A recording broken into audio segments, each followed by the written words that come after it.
empezamos a construir nuestra población, la población que está bajo la calle, que ahora la calle José, de los nombres, pero hasta el canal Jaramillo. Jaramillo. Entonces nos dieron el terreno bienes nacionales y empezamos a luchar, esto aparte, ¿no es cierto?, de ser obrero panificador. Empezamos a luchar como dirigente poblacional por la luz, que llegara la luz, la energía eléctrica y el agua potable. Nosotros llegamos acá a la compañía más o menos el año 63, 64. Por ahí nosotros llegamos ahí a la calle Costa Rica, que en ese tiempo era la 1 Norte. Y todas las cuadras, ¿cierto? Eran manzana, la manzana A, la manzana B. Y nosotros vivíamos en la manzana C, sitio 2. Ese era, y después ya le empezaron a colocar, ¿cierto? Los nombres de países, que ahí fue Costa Rica y ya nos dieron un número para identificar el domicilio. Que era un buen hombre, era buen hombre. Era, era cooperador, era encallado, era hombre de pueblo y solidario, muy solidario.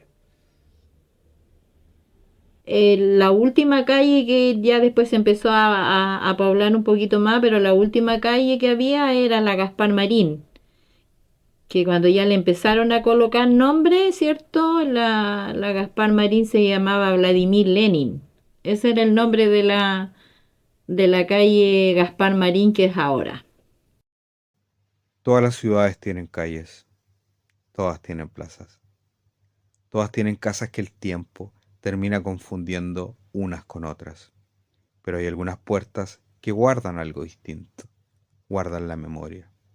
No la memoria escrita en los grandes libros de historia, sino aquella que vive en los recuerdos de la gente común, en las conversaciones de los vecinos, en los nombres de los cerros, en las leyendas que pasan de una generación a otra. Daniel Toro Ponce dedicó su vida a escuchar estas voces, y cuando comprendió que podrían desaparecer para siempre, decidió escribirlas. Antes de convertirse en escritor, fue un hombre del barrio, un vecino más, un trabajador, un padre, un dirigente, un hombre convencido de que nadie se salva solo. Él siempre quiso apoyar a que el trabajador fuera un poco más, no fuera solo un número dentro de una empresa, sino que fuera una persona. Llegué aquí a Serena y me sindicalicé también en parte llevado por don Pedro Barrio, hombre del Partido Comunista y muy buen dirigente, muy buen dirigente. Fue presidente de la Junta de Vecinos, él luchó para tener agua potable, primero nos colocaron una sola llave que había que estaba ahí en la calle México con Costa Rica. Ahí después ya empezaron a, a hacer, ¿cierto? Que cada casa tuviera su agua potable con su medidor y todo. Pero nosotros cuando llegamos acá, no, o sea, no había agua, no había luz, no había locomoción, nada. No, yo lo recuerdo como un luchador. Una vez llegó la caravana que venía de ahí de la marcha del hambre, fue en esos años, en el tiempo de Alessandro y de García.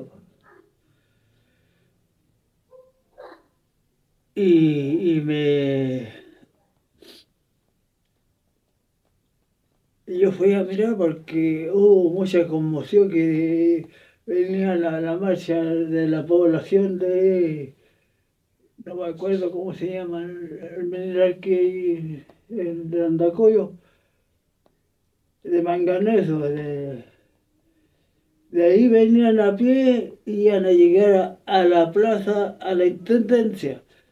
Entonces aquí en la intendencia había una comitiva de aquí Serena que los iba a recibir. Y yo llegué y me colé también, pero estaba chico, yo me unos 10 años, 8 años, 9 años.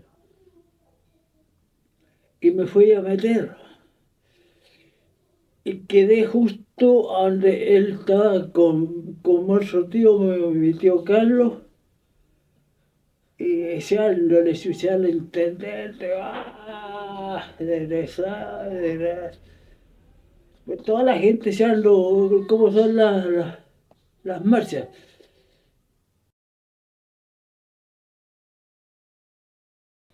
Después ya llegó el agua, llegó la luz, se hizo una posta. Él siempre luchando, después del panificador, ya dejó la panadería, se fue a trabajar a Romeral. Empecé también a enhebrar a ver cómo conseguir que la Federación de Panificadores llegáramos a tener ese tarifado nacional de salario, nosotros los panificadores.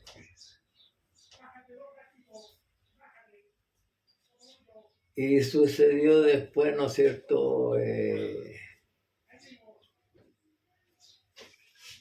como les decía, que me aburrí como obrero panificador por motivo de que no podía participar en las fiestas. Todos los días de fiesta a trabajar. Y como siempre fui batea, entonces era el primero en entrar a trabajar y el último en salir. Y en el Romeral igual, pues igual empezó él a luchar por sus compañeros, llegó a la presidencia del sindicato obrero y ahí fue donde él en el sindicato armó salas de clase para que sus compañeros fueran a estudiar, a sacar la básica. Armó una biblioteca. Fue un hombre que luchó mucho por el bienestar de su clase trabajadora. Él fue un hombre muy, muy, muy dedicado a sus compañeros, a sus vecinos, porque todos lo recuerdan con cariño. Toda la gente lo recuerda con mucho, mucho cariño a mi papá. Hubo un tiempo en que organizar trabajadores era peligroso. Leer podría ser sospechoso. Pensar distinto podría costar la libertad.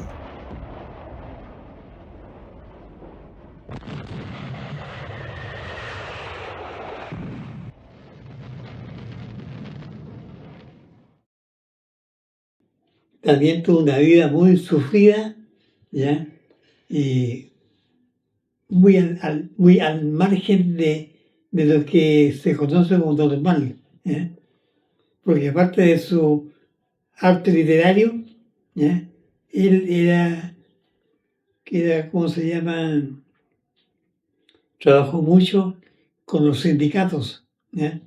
Y eso le valió tener muchos problemas. Incluso estuvo detenido, ¿ya? Fue torturado, pero no guardaba rencor por, por sus captores y por lo que le hicieron. Después el año 73, lamentablemente ya lo tomaron detenido, estuvo en el regimiento, golpeado, torturado. eh, y de ahí ya no perteneció a ningún grupo, ya más, no, ya no luchó ya ahí lamentablemente la dictadura fue como que le cortó un poco las alas, pero un poco nomás, porque fue doloroso ese tiempo que él vivió, que después en sus últimos días ya eh, quizás su mente recordaba mucho y era como volver a vivirlo. Con sus 94 años, él recordaba eso, el sufrimiento que él tuvo en el regimiento. Y eso encuentro yo que el ciudadano común, el trabajador, no debería olvidar todo eso. Hay heridas que no aparecen en las fotografías, permanecen escondidas durante toda una vida. Tal vez fue entonces cuando comprendió que recordar también podría convertirse en un acto de resistencia.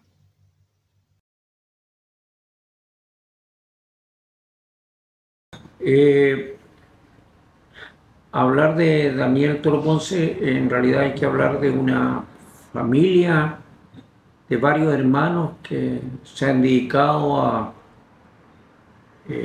la memoria. No solamente ha sido eso importante para las compañías, sino también para todo el Valle del Elqui y obviamente para nuestra región. Daniel era uno de los pocos escritores que superaban en venta cualquier escritor nacional en la Feria del Libro. Sus libros se vendían muy bien, muy bien, ¿no? E incluso llegó a agotar ediciones completas en la Feria del Libro.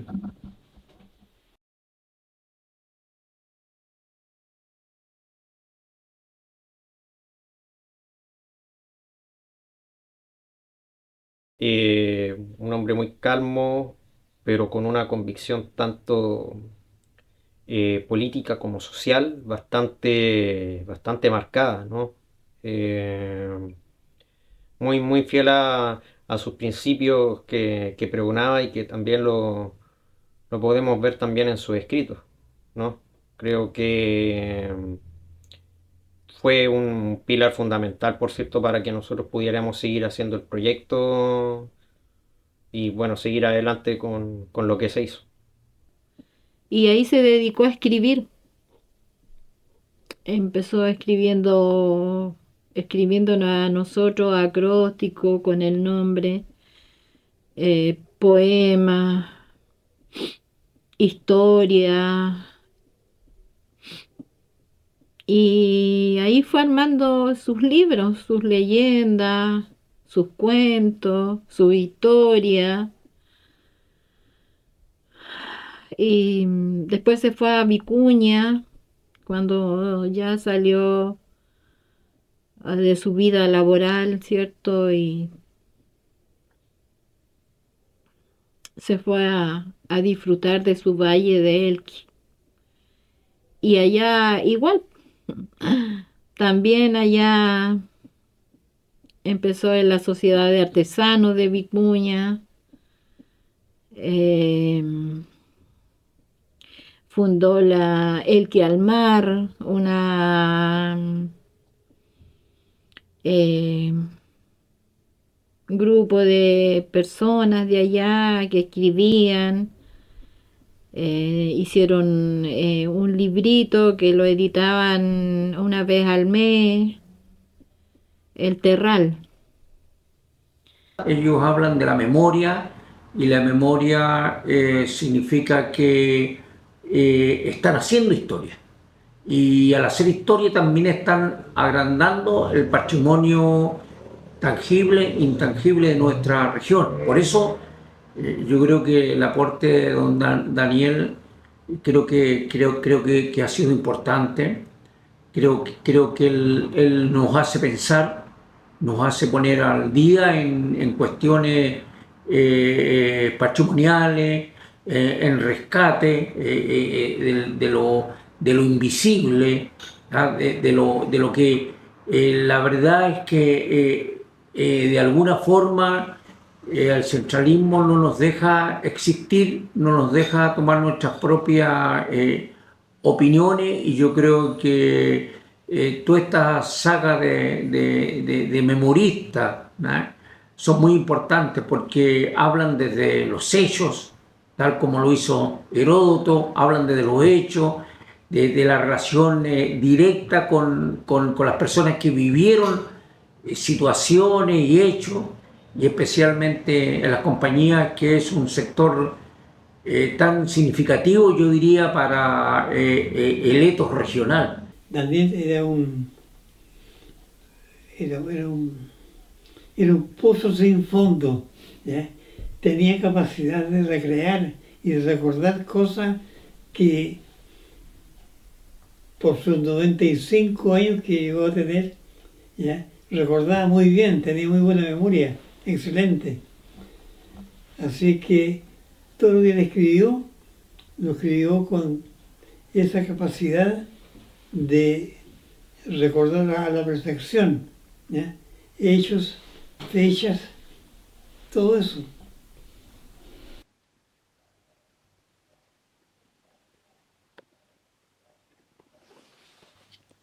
Los reconocimientos llegaron con el paso de los años, pero nunca cambiaron al hombre. Daniel siguió recorriendo las mismas calles, saludando a los mismos vecinos, escuchando las mismas historias.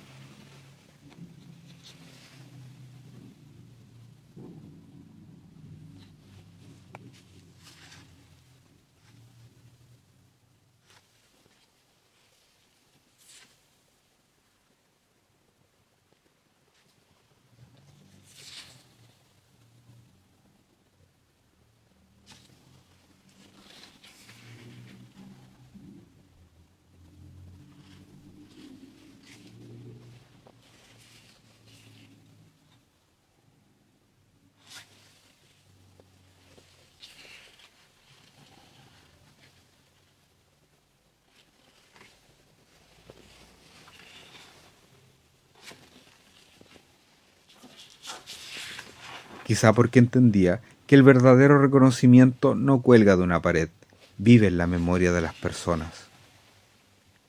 Cada lector se convierte en el último guardián de esas historias.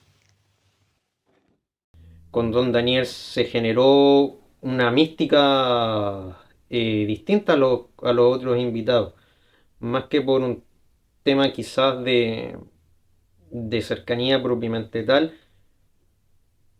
Creo que fue un tema de una visión tanto histórica, una visión desde su trabajo como el territorio, una visión literaria, incluso territorial, ¿no? Incluso hasta espiritual, me atrevería a decir. Incluso después fuera de cámara me acuerdo que conversamos muchos temas diversos.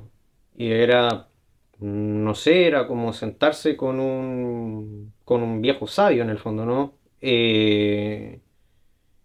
Creo que esa mezcla entre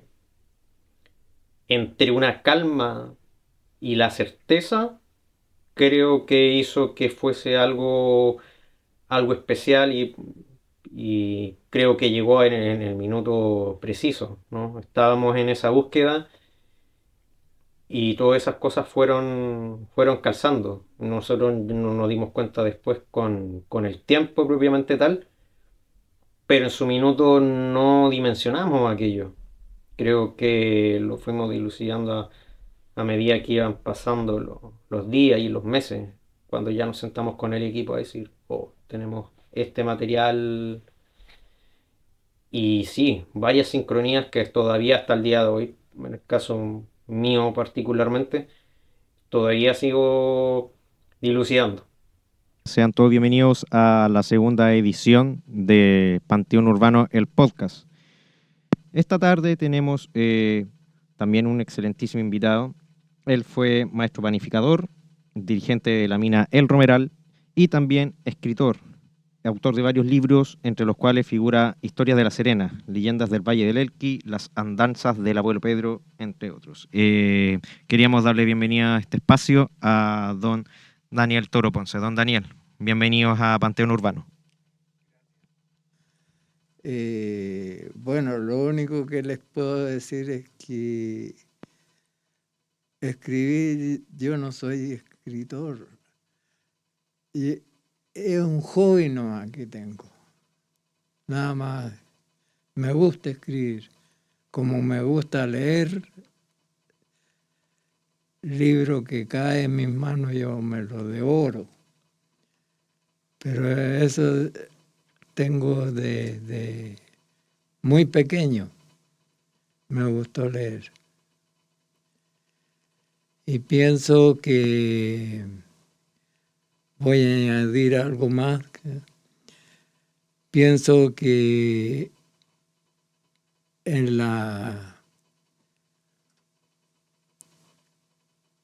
los exámenes que tiene la juventud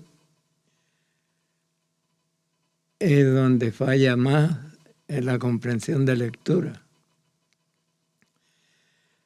Y precisamente si ustedes visitan los hogares de la compañía aquí, lo pongo como ejemplo, el 90 o más del 90% de las casas no hay libro, porque el libro es caro, es un artículo de lujo para una casa.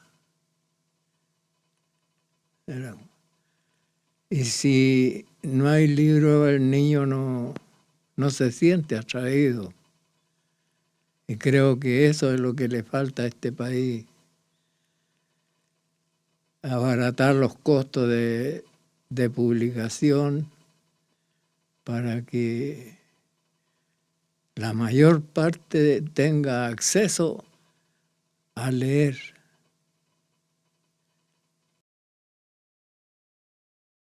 Los años pasan, cambian las ciudades, cambian los caminos, cambian las personas, pero hay memorias que encuentran la manera de permanecer. Las personas parten, permanecen sus gestos, permanecen sus palabras, permanecen los lugares que ayudaron a construir, permanecen los libros, permanecen quienes deciden seguir leyendo. Daniel Toro Ponce escribió sobre la memoria de su pueblo y sin proponérselo terminó formando parte de ella.